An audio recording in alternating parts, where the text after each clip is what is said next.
Today's film is one of the best and genuinely one of the most underrated dark comedies of the last 15 years.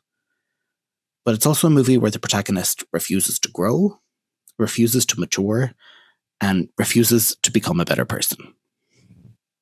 This shouldn't work.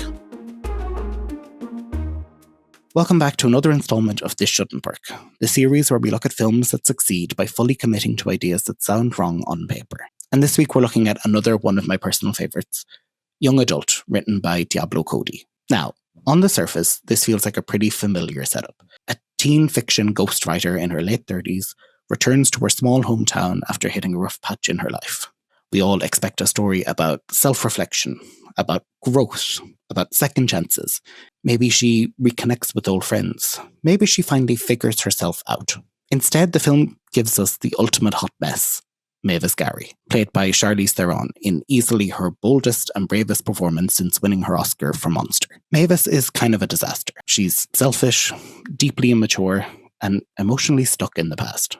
And the entire film revolves around her genuinely believing that she can steal back her high school boyfriend, despite the fact that he's now married, he has a baby, and he clearly wants to be left alone. Now, most films would eventually step in and correct this behaviour. There'd be a big emotional breakthrough, a moment of clarity, some big scene where the protagonist finally admits that they were wrong. But Young Adult refuses to give us that release. And that's what makes the film so uncomfortable.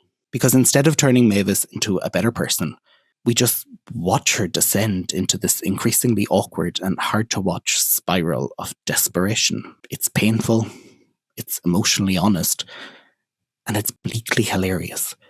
With little left to lose, she's determined to go full scorched earth to get what she wants. She'll embarrass herself, she'll hurt people, and worst of all, parts of her thought process still feel weirdly relatable. That's the dangerous thing that the film understands.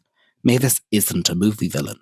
She's someone trapped inside the story she tells herself about who she used to be. And instead of fixing her for the audience, the film trusts us to just sit with that discomfort. By refusing to force a traditional character arc onto its protagonist, Young Adult transcends the queen bitch returns to her hometown and hilarity ensues trappings that we come to expect from a story like this, and instead becomes something more honest, more real, and more emotionally grounded that will stay with you long after the credits roll. By all conventional storytelling logic, this shouldn't work.